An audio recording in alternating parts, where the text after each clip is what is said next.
नमस्कार, स्वागत है आप सभी का न्यूज 18 राजस्थान पर। मैं हूं आपके साथ हेमंत कुमार। गहलोत सरकार 10 फरवरी को अपना बजट पेश करेगी और इससे पहले हर वर्ग में बजट से खासी उम्मीदें हैं।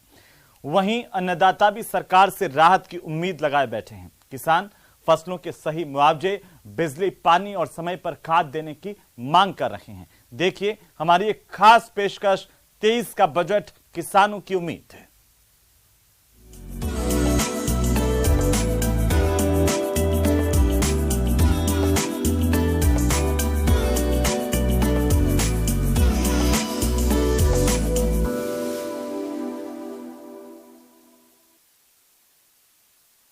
मुख्यमंत्री अशोक गहलोत ने राजस्थान में अलग से बजट पेश किया और पहला कृषि बजट पेश करने के बाद में राजस्थान में कृषि क्षेत्र में नए विकास के आयाम छूने का दावा किया था। पहला कृषि बजट पेश हुआ और किसानों को काफी घोषणाएं हुई और अब दूसरा कृषि बजट आने वाला है और किसानों को क्या उम्मीदें हैं इस बजट से। चूंकि राजस्थान के 85 लाख परिवार कृषि संसाधनों से जुड़े हुए हैं, कृषि पर ही निर्भर हैं, कृषि प्रधान राज्य राजस्थान है और हम इस वक्त किसानों की एक पंचायत है जहां पर जनप्रतिनिधि भी हैं और किसान भी हैं, खेती करने वाले वो लोग भी हैं जो खेती की आय पर ही उनका आजीवन निर्भर है। और इनकी आने वाले बजट से क्या उम्मीदें हैं, किस तरह की सरकार से उम्मीद लगा करके बैठे हैं। सबसे पहले आप बताइए, जो आने वाला कृषि बजट है उससे क्या उम्मीद लगा करके आप बैठे हैं। देखो जी, किसान के लिए एक तो बीमा योजना होनी चाहिए। हमारी कई फसलों में बीमा नहीं मिलता है और फिर वो गुमराह होते हैं। बीमा वाले जो है, कंपनी वाले हमें गुमराह करते हैं। तो उचित व्यवस्था होनी चाहिए बीमा की। मुख्य रूप से किन चीजों का उत्पादन है, क्या समस्याएं हैं और क्या उस क्षेत्र के किसानों की मांग है। मैं भरतपुर से आता हूँ साहब, और जो है वहाँ सरसों की फसल अधिकतर होती है और वहाँ पानी का बड़ा अभाव बना रहता है। तो पानी की योजना हमारे क्षेत्र में होनी चाहिए और सही जो भाव होता है, जो है आजकल लैब के माध्यम से होता है, तो लैब वाले भी थोड़ा सा वो जो है सही मानक नहीं देते हैं। तो वो मानक में भी जो है उस पर थोड़ा ध्यान देना चाहिए सरकार को।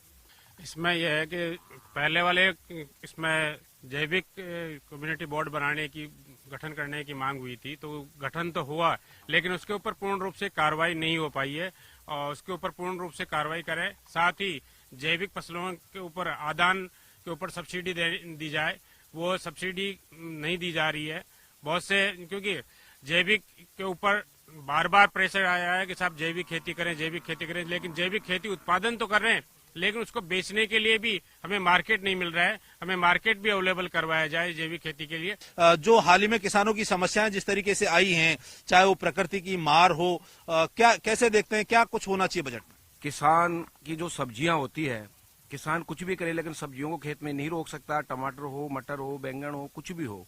तो मेरा इस बजट से एक आशा रखता हूं कि प्रत्येक पंचायत हेडक्वार्टर पर ऐसे कोल्ड स्टोरेज की व्यवस्था की जाए ताकि किसान खराब होने वाली फसलों को वहां सुरक्षित रख सके और समय आने पर बेचान कर अपना उचित मूल्य प्राप्त कर सके। हमें भारत सरकार से बहुत बड़ी उम्मीद थी कि वो एमएसपी के खरीद की गारंटी कानून लाएगी, किंतु उसमें हमें निराशा मिली। ईआरसीपी जो योजना है राजस्थान की, भारत के प्रधानमंत्री जी ने यहाँ वादा किया था, उस पर भी वो निराशा मिली। उन्होंने कोई बजट में इसको शामिल नहीं किया। साथ ही जो गांवों में आज समस्या है, सरकार एमएसपी तो घोषित कर देती है, खरीद केंद्र खरीद नहीं करती है। हमारी मांग ये है कि एमएसपी घोषित कर दिए तो उसी मिनिमम कृषि मंडी में जो बोली लगती है वो उसी एमएसपी के ऊपर जाए, नीचे नहीं रहे। नीचे रहते ही सरकार खरीदे। एमएसपी अभी कितनी फसलों पर मिलती है, क्या दरें किसानों को जो उनकी उपज की मिलती है बाजार भाव में और एमएसपी की दर में कितना अंतर है, क्या आप सरकार से उम्मीद करके चलते हैं। देखो, सरसों पे एमएसपी 5200 रुपए के लगभग है और जब अभी जब फसल आएगी तो ये 4200-4300 रुपए आ जाएगी। सरकार खरीदेगी नहीं। अभी 7200 भी चल रही है। प्रॉफिट बिचौलिए खा रहे हैं। किसान 6 महीने खेती करता है, लाभ बिचौलिए उठा रहे हैं। वो 400 रुपए पर क्विंटल लाभ ले रहे हैं, बिचौलिए ले रहे हैं। किसान को 6 महीने में 4200 रुपए मिलता है और एमएसपी है ज्यादा और कभी कभी वो बाजार में वो स्टोरेज करके उसको ब्लैकमेल करते हैं। तो बिल्कुल किसानों को उनकी उपज का सही लाभ नहीं मिल पा रहा है और बिचौलिए दलाल वो बाजार में हावी हैं। बिचौलिए दलाल चूंकि किसान की लागत भी लगती है, उपज में जो है उसका सही दाम भी नहीं मिल पाता है। लेकिन कैसे सरकार इससे मुक्ति दिलाए, किसान इस बात को लेकर चिंतित है क्योंकि बिचौलिए और दलाल बहुत तेजी से हावी होते जा रहे हैं और किसान बिचौलियों और दलाल के बीच में पिसता जा रहा है। आप बताइए, आपकी उपज जो है उस कितनी आपकी लागत और मेहनत होती है, फिर उसके बाद उपज का क्या दाम आपको मिलता है और किस तरीके से बिचौलिए हावी है? उपज का दाम हमें कम मिलता है, हमारे उपज में लागत ज्यादा आती है और सरकार बीमा भी नहीं देती है हमें। अतिवृष्टि आई थी अक्टूबर में, उसका बीमा का हमने क्लेम भी करवाया, लेकिन उसका अभी तक कोई हमें क्लेम नहीं मिला। तो बार बार चक्कर काटते हैं। हमने अभी जब जिस तरीके से किसानों से बात की है, किसान उन समस्याओं से अवगत करा रहे हैं जिनसे वो दिन रात खुद जूझता है। वो अपना विरोध सरकार के सामने दर्ज नहीं करवा सकता क्योंकि वो दूर दराज इलाके में बैठा है। अभी लेते हैं एक छोटा सा ब्रेक के बाद फौरन हाजिर होते हैं। ब्रेक के बाद एक बार फिर से आपका स्वागत है। हम बात कर रहे हैं किसानों की उम्मीद की। जो आगामी कृषि बजट आ रहा है, किसान क्या उम्मीद लेकर के उससे चल रहा है और कितना उसकी जो समस्याएं हैं वो सरकार जो है उन पर बजट में रख पाती है। हमारे साथ यहाँ पर जो किसान परिवार हैं उनकी आबादी का प्रतिनिधित्व करने वाली महिलाएं भी हैं। आप बताएंगे कि जिस तरीके से खेती के कामकाज में महिलाओं की जो भागीदारी है वो किस तरीके से आगे बढ़े, क्या सरकार को करना चाहिए, अभी क्या व्यवस्थाएं, बजट में क्या व्यवस्थाएं हो? जी, हमको खेती की बारी की मान है, लॉस तो हो रहा है, फिर भी हमको कोई बेनिफिट कुछ नहीं मिल रहा। मजदूर भी बहुत महंगे मिलते हैं और पशुओं के लिए चारा भी नहीं मिल रहा तो बहुत महंगा हो रहा है। दूध तो बेचते हैं तो सस्ता जाता है और चारा बहुत महंगा हो रहा है। बंटा भी बहुत महंगा है तो गरीब लोगों के लिए तो बहुत ज्यादा नुकसान है, कुछ भी नहीं मिल रहा। तो क्या आपको कितनी मेहनत करनी पड़ती है, लागत कितनी है, कितना आपको इससे नुकसान उठाना पड़ रहा है? सरकार को क्या करना चाहिए? सरकार को दूध की दरें बढ़ानी चाहिए, चारा सस्ता करना चाहिए और बजट भी मिलना चाहिए सरकार की तरफ से। गरीब लोगों को तो कुछ भी नहीं मिल रहा। तो पशुपालन क्षेत्र से बहुत सारी उम्मीदें हैं ताकि पशुपालन को प्रोत्साहन मिले। किसान के पास खेती और पशुपालन दो ही व्यवसाय हैं और दो ही उसकी आय का मुख्य स्रोत हैं। आप बताएंगी कि पशुपालन क्षेत्र में सरकार को और क्या करना चाहिए? चारो सस्तो करना चाहिए, बांटना सस्तो करना चाहिए। माँ का गोबर पानी की बेगारी गुण बाड़, सारे दिन गोबर पानी में हाथ रखा जा और सारे दिन कसी भगत उठा जा, 4 बजे उठा, शाम ना 8 बजे तक सारे दिन काम कर बो करान माँ की मेहनत ही गुण बाड़। बिल्कुल, किसानों को उनकी मेहनत का फल नहीं मिल रहा है। पशुपालक जो है वो अब महंगाई की मार से जूझ रहा है क्योंकि हर तरफ स्टॉकिस्ट ने चारा जमा कर लिया है। पशु आहार की कीमतें कंट्रोल से बाहर होती जा रही हैं, लेकिन जो पशुपालक हैं उनके जो दूध के दाम हो या दूसरी चीज के दाम है उनका कहीं उनमें बढ़ोतरी नहीं हुई है, जिसके कारण उसको बड़ा नुकसान उठाना पड़ रहा है और वो त्रस्त भी है। हमारे इस क्षेत्र को मिनी इजराइल का दर्जा दिया मेरे हिसाब से 2012 में हमारे मुखिया जी, मुख्यमंत्री अशोक गहलोत जी थे। उन्हीं की देन है कि आज उस टाइम पर 2012 में कुछ किसानों को इजराइल भेजा और वहाँ ये तकनीकी सीख करके हमारे इस क्षेत्र में जो एक मिनी इजराइल का दर्जा मिला है, जो किसानों को खुशहाली मिली है। क्योंकि अभी बाहर की जो जितनी भी खेती थी, सरसों या मटर, जो भी बाहर की फसली थी, सारी पाले के अंदर नुकसान होकर के सारे के सारे किसान जीरो हो गए। और जो ये तकनीक आधारित संरक्षित खेती है, सबसे बड़ा फायदा इसका यही हुआ कि ये ना तो पाले से कोई नुकसान नहीं हुआ, ना छोटे मोटे ओले गिरते हैं उससे कोई नुकसान हुआ। तो मैं हमारे मुखिया से हाथ जोड़ करके सभी राजस्थान के किसानों से की तरफ से मैं अपील करता हूं कि जिस प्रकार से गत वर्ष आपने जो पोटली खोली थी, मैं आपसे और हाथ जोड़ करके यही रिक्वेस्ट करता हूं कि इस बार एक और गत वर्ष की बजाय भी बड़ी पोटली खोलने की कोशिश करें। सरकार ने प्रावधान किए हैं, किसानों को किन संघर्षों का सामना करना पड़ा है और बजट में सरकार को क्या प्रावधान करने चाहिए कि ऐसे संकट के समय किसानों का जो नुकसान हुआ है उसकी भरपाई कर सके। सबसे पहले अलग से कृषि बजट घोषित किया था। गई दफे जो बजट घोषित किया था वो एक बहुत ही विश्वसनीय और बहुत अच्छा बजट घोषित किया था। इससे किसानों को बहुत बहुत अच्छा लाभ मिला था। अब की बार हम सोच रहे हैं कि उससे भी बढ़कर बजट घोषित होने की संभावना है। कई हमारे जैसे हम जयपुर नियर है जोटवाड़ा से, तो हमारे कृषि मंडी की मिलने की भी पूरी हमको संभावना है। और किसान केसरी मंत्री महोदय जी और अपने मुखिया अशोक गहलोत साहब से भी हमारा निवेदन है कि कुछ हमारे दिक्कतें होती है, जैसे हम किसान आज 20 रुपए कोई सब्जी बेचता है, वही सब्जी शाम को हम शहर से या किसी बिचौलियों का इतना आधिपत्य हो जाता है कि वही सब्जी 50 रुपए, 60 रुपए, 70 रुपए तक मिलती है। दाम बढ़े हैं, किसान परेशान है। और आप बताइए क्या बजट से उम्मीद करते हैं आप? बजट से ऐसा है कि जो पूरे भारत के अंदर माननीय हमारे राजस्थान के मुख्यमंत्री साहब अशोक गहलोत साहब ने जो एक अलग से कृषि बजट दिया है, तो उसके मायने में तो ये चीज तो निश्चित है कि वो किसानों के हित में अगर सोचते हैं तो ही उन्होंने अलग से एक कृषि बजट की घोषणा की है, जिससे किसानों को फायदा मिलना है। हाँ, हमारी इतनी नैतिक जिम्मेदारी बनती है कि हमारे उस बजट में हमारे को क्या चीज की तकलीफ है वो चीज हम अवगत कराएंगे।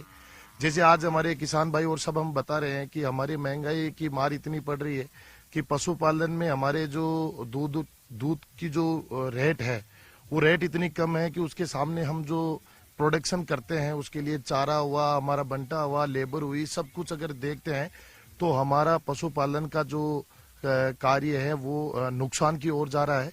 और हम उस पशुपालन के काम को नुकसान की तरह देखते हुए उसमें कमी होती जा रही है। हम और चीजों पे डाइवर्ट, अगर दूध की रेटें बढ़ती है तो हम स्वाभाविक रूप से पशुपालन पे और ज्यादा फोकस करेंगे और उसको बढ़ाएंगे। पशुपालन पे फोकस तभी करेंगे जब हमारे को फायदेमंद होगा। आज की तारीख की अगर ये स्थितियां चलती रही तो आने वाले समय में पशुपालन की स्थिति ये हो जाएगी कि दूध अच्छी क्वालिटी का और ये मिलेगा ही नहीं, क्योंकि अगर किसान दूध उत्पादन नहीं करेगा तो उपभोक्ता को तो दूध चाहिए, तो उसमें मिलावटखोरी और ऐसी कई चीजें होती है जो गलत प्रोडक्शन करके और वो दूध के नाम से और मार्केट में जाता है। तो अगर किसान का उत्पादन ही अच्छा होगा, उत्पादन कब अच्छा होगा? जब लाभदायक होगा। आज की स्थितियों में चारा 15 रुपए किलो आ रहा है। बिल्कुल, जो किसान है उनका साफ कहना है कि जिस तरीके से लंपी वायरस के कारण पशु संक्रमित हुआ, बहुत बड़ा नुकसान पशुपालकों को हुआ, बहुत बड़े लेवल पर दूध का उत्पादन गिरा, किसानों को जो है दूध के दाम तब भी नहीं मिले, उनके उत्पादों के दाम तब भी नहीं मिले, किसान जूझता रहा और जो मिलावटखोर करने वाले लोग हैं वो आगे बढ़ते रहे और पशुपालक वह अपने जो एक मुख्य व्यवसाय है उससे पलायन करते रहे। तो अब सरकार को इस बजट में जो प्रावधान करने चाहिए कि जो पशुपालक हैं उनकी जो समस्याएं हैं, उनके जो उत्पाद हैं, उनकी सही दिशा उनको मिले और उनके उत्पादों की सही कीमत मिले। उनके उत्पादों की कीमत जो है पशुपालक और किसान खुद निर्धारित करें। ऐसी मांग जो पशुपालक और किसान आगामी कृषि बजट से कर रहे हैं। फिलहाल लेते हैं एक छोटा सा ब्रेक के बाद फौरन हाजिर होते हैं। ब्रेक के बाद एक बार फिर से आपका स्वागत है। हम बात कर रहे हैं कृषि बजट की। कृषि बजट चूंकि कृषि और पशुपालन किसानों का प्रमुख व्यवसाय है, मुख्यमंत्री अशोक गहलोत सभी वर्गों से कह चुके हैं कि इस बार के बजट में जो कोई जो कुछ मांगेगा उसको वो दिया जाएगा। उद्योगपति हो, व्यापारी हो, कर्मचारी वर्ग हो, वो अपनी मांगों को लेकर के लगातार सरकार के संपर्क में है। लेकिन एक ऐसा वर्ग भी है जो दूर दराज गांव में बैठा है, वो अपनी मांगों को लेकर सरकार के पास नहीं जा सकता और हम उस वर्ग के पास पहुंचे हैं। वो वर्ग है किसान और पशुपालक वर्ग। और मैं सरकार से ये अपेक्षा रखता हूँ कि जो अभी 2 साल भर पहले जो लंपी की जो बीमारी आई थी उसके अंदर सभी किसानों की और राजस्थान सरकार के सभी की हालत ऐसी खराब हो गई थी। जैसे पहले हमारे बुजुर्ग मतलब केरला का छिका लगा हुआ था जी, आदमियों का मतलब छिका लागी जी। अपोषण तो कोरोना का मान आगी जी। और बाहर जो पशुपालन का मान जो लंपी जो रोग आए जो जी का मान, इतने किसानों का नुकसान हुआ है जो अपन सोच भी नहीं सकते हैं। आज हमारे जो चारे की रेटें मिल रही है, पहले बाट की बोरी हमारे को 200-250-300 रुपये में आती थी, आज चारा 15 रुपये किलो मिल रहा है। पहले हमारे जैसे अभी सरकार ने 5 रुपये किलो दूध के ऊपर बढ़ाया, हम धन्यवाद देते हैं सरकार को। सरकार हमारा सपोर्ट कर रही है, लेकिन हमारा खर्चा तो हो रहा है ज्यादा और सरकार हमारे को सपोर्ट कम दे रही है। दूसरी चीज मैं किसानों के बारे में मैं आपको ये बताना चाहता हूँ कि किसान आज दिन तक बहुत सरकारें आई है, बहुत सरकारें आती रहेगी, बहुत सरकारें गई भी है, लेकिन ऐसा कोई किसान, कोई ऐसा कोई नेता, ऐसी कोई सरकार नहीं आई है मैं जब 2070 और 72-73 के अंदर जब देखता था कि पेट्रोल डीजल और गेहूं एक भाव था, लेकिन आज पेट्रोल डीजल आसमान पे छू रहा है और किसान का माल वहां कमाई पड़ा है। ऐसी सरकारें आई है। आज अपने देश के अंदर पेट्रोल के जितने दाम बढ़े, गेहूं के और पेट्रोल 2-2.5 रुपए था, तो आज गेहूं भी हमारे 100 रुपए किलो बिकना चाहिए। किसान को लागत नहीं मिल रही है। हमारे देश के अंदर हर चीज का रेट निर्धारित है, लेकिन किसान के माल की रेट निर्धारित नहीं है। जैसे एक माचिस की तिल्ली से लेके हेलीकॉप्टर तक कीमत है, लेकिन किसान के माल की आज दिन ऐसी कोई सरकार नहीं है जो किसान के माल की कीमत तय करती है। हम जब फसल हमारी चलती है तो हमारे को 2 रुपए किलो में तरबूज नहीं बिकता है। जिस दिन फसल हमारी खत्म हो जाती है तो 50 रुपए किलो में तरबूज लेने वाला तैयार हो जाता है। तो हमारी फसल का जो रेटें हैं वो भी एक निराधीन की जाए, इसकी रेट फिक्स की जाए, हम सरकार से ही अपेक्षा करते हैं। दूसरी जो पशुपालन जो कर रहे हैं, आज दूध के जो बता रहे हैं 60 रुपए में 50 रुपए में दूध बिक रहा है, मैं आपको बताऊं 100 रुपए किलो में दूध नहीं मिलता है। आज आप जाके देखो, ये तो मिलावट जो इतनी चल रही है, जो सरकार से मैं अपेक्षा करता हूं कि इस मिलावटखोरों को बंद किया जाए। हमारे बच्चे खुद के भी दूध पीते हैं, सरकार गरीबों के बच्चे भी दूध पीते हैं। ऐसी ऐसी बीमारियां नई चालू हो गई है। तो मैं अशोक गहलोत गवर्नमेंट से मैं ये निवेदन करूंगा कि इन जो जितनी भी मिलावटखोर है इनके ऊपर तगड़ा से तगड़ा शिकंजा कस के और इनको बंद किया जाए। धन्यवाद। बिल्कुल, मिलावटखोरी पर शिकंजा हो, शुद्ध के लिए फिर युद्ध को मजबूत करने की आवश्यकता पशुपालक और किसानों ने जो है जताई है। आप बताएंगे बजट से क्या उम्मीद आप लेकर? बजट से किसान है तो वो 2 चीजों पे डिपेंड रहता है, एक तो कृषि खेती और एक जानवर। ये 2 ही ऑप्शन है किसान के पास। तो जानवरों में पिछले साल जो लंपी आई, इस वजह से काफी जानवर तो मर गए। अब बच्चे हैं तो इतने महंगे मिलते हैं कि किसान ले नहीं पाता है। दूसरी चीज, खेती पे किसान टिका, तो अब आज के टाइम में युवा वर्ग जो किसान है वो खेती तो करना चाहता है। बेरोजगारी इतनी हो गई कि वो खेती के अलावा उसके पास कोई ऑप्शन नहीं है, तो वो खेती करना चाहता है, लेकिन उसके पास अब पानी के संसाधन नहीं है। तो मैं सरकार से ये उम्मीद रख के चलता हूँ कि पानी की जो समस्या हमारे राजस्थान में बहुत ही ज्यादा है, उसको मैं हाथ जोड़ के निवेदन करता हूँ गहलोत जी से। उन्होंने हमें हमारी उम्मीदों के अनुसार पिछले साल दिया भी है, लेकिन हम अभी भी ये उम्मीद करते हैं कि हमें जो हमारी जो समस्या है पानी की, वो पानी जानवरों के लिए भी जरूरी है और खेती के लिए भी जरूरी है। अगर पानी नहीं होगा तो हम खेती भी नहीं कर सकते सही से और जानवर भी नहीं पाल सकते। और अब जो जानवर हम खरीदते हैं वो इतना महंगा मिलता है कि हम लाके क्या करें, पानी की व्यवस्था नहीं है। हमारे साथ और भी हैं, आप बताएंगे आगामी बजट जो आ रहा है क्या उम्मीदें आपको इस बजट से हैं? किसान भाई जो है राजस्थान सरकार, कांग्रेस सरकार से ये अपेक्षा करते हैं कि आज के जो हालात हैं बड़े दयनीय हैं, क्योंकि कभी जो है लंपी बीमारी आती है, कभी जो है ना पशुपालक जो है ना पशुओं पे, चूंकि हमारा जो किसान वर्ग है वो 70% कृषि पे आधारित है जीवन सारा। वो 2 मवेशी रखता है तो उसका उचित मूल्य नहीं मिलता है दूध का जो है, और जो चारा जो है उसकी जो है ना महंगाई है, कभी बीमारियां आ जाती है। तो हम अनुरोध सरकार से ये करना चाहेंगे कि कम से कम जो है ना इनका सब पशुओं का बीमा हो, फसल का बीमा हो। और अभी हमारे वरिष्ठ किसान भाइयों ने बताया था कि एमएसपी पे हमें प्रॉपर नहीं मिल रहा है, बिचौलिए जो है वो जो है पैसा लूट रहे हैं।